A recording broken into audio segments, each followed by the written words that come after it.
World-class faculty, cutting-edge labs and immersive learning. A vibrant campus life beyond the classroom. SGT University, nurturing future leaders. रूस में 8.8 तीव्रता वाले भूकंप ने सभी को हिलाकर रख दिया। ये भूकंप इतना शक्तिशाली था कि जहां एक तरफ इमारतें भरभरा कर गिर रही थी, तो वहीं दूसरी तरफ समुद्र पे हिल गया और दुनिया के कई शक्तिशाली देशों को अलर्ट जारी कर दिया गया। अलर्ट था भयंकर सुनामी का। अमेरिका से लेकर जापान तक सभी इस भूकंप के झटकों से हिल गए और अब तो और बड़ा खतरा मंडराने लगा है।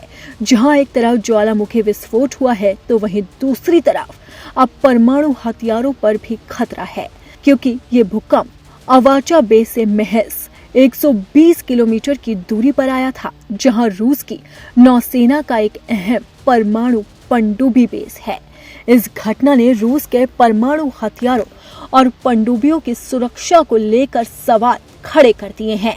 सवाल है कि क्या भूकंप से परमाणु बेस भी हिला है? क्या वाकई परमाणु बेस पर कोई खतरा है? दरअसल भूकंप कामचटका प्रायद्वीप के पूर्वी तट से करीब 135 किलोमीटर दूर समुद्र में आया, जो रूस का एक सुनसान है, लेकिन रणनीतिक रूप से ये बहुत ही महत्वपूर्ण इलाका है, क्योंकि अवाचा बे रूस की नौसेना का रायबाची पनडुब्बी बेस है, जहां बोरे और बोरे ई जैसी आधुनिक परमाणु पनडुब्बियां तैनात है। ये पनडुब्बियां रूस की सैन्य ताकत का अहम हिस्सा है, जो परमाणु मिसाइलें ले जाने में सक्षम है। इसके अलावा डेल्टा 3 क्लास की परमाणु पनडुब्बी रयाजान भी यहाँ मौजूद है। हालांकि उसकी हालत अभी साफ नहीं है। कहा जा रहा है कि इस भूकंप से परमाणु बेस को खतरा हो सकता है। विशेषज्ञों का कहना है कि अगर सुनामी की लहरें पनडुब्बियों के मूरिंग यानी कि बांधने की जगह को नुकसान पहुंचाती है या खुली खिड़कियों से पानी घुसता है, तो ये गंभीर समस्या बन सकती है। खासकर अगर पनडुब्बियां मरम्मत के लिए खोली गई हो, तो खतरा और भी बढ़ सकता है। हालांकि अभी तक ये साफ नहीं है कि पनडुब्बियों को खतरा पहुंचा है या नहीं, क्योंकि बादल छाए होने की वजह से सैटेलाइट तस्वीरें बिल्कुल भी साफ नहीं है। आपको बता दें कि रायबाची बेस पर बोरे और बोरे ए जैसी पनडुब्बियां हैं, जो परमाणु मिसाइल ले जाने में सक्षम हैं। इसके अलावा यासीन एम और ऑस्कर क्लास जैसी मिसाइल पनडुब्बियां हैं, जो सामान्य हथियारों से लैस है, लेकिन बहुत खतरनाक है।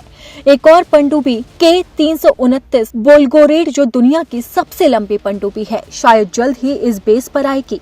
ये पनडुब्बी परमाणु संचालित पोसाडीन टारपीडो ले सकती है, जासूसी मिशन कर सकती है। इन पनडुब्बियों की सुरक्षा बहुत जरूरी है, क्योंकि अगर इनमें कोई भी खराबी आती है, तो रेडिएशन लीक या मिसाइल लॉन्च जैसी गंभीर घटनाएं हो सकती है, जो पूरी दुनिया को खतरे में डाल सकती है। और अब रूस पर यही खतरा मंडराने लगा है। इससे पहले रूस में जब भूकंप आया, तो जोरदार ज्वालामुखी भी फटा, जिसकी लपटें कई दूर तक गिरी। लाल रंग का लावा जो निकला, उसने दुनिया को डरा दिया और उसकी तस्वीरें भी सामने आई। वहीं इतना ही नहीं, इस भूकंप के बाद सुनामी का खतरा भी मंडराने लगा है। अमेरिका से लेकर जापान तक सुनामी का अलर्ट जारी कर दिया गया है।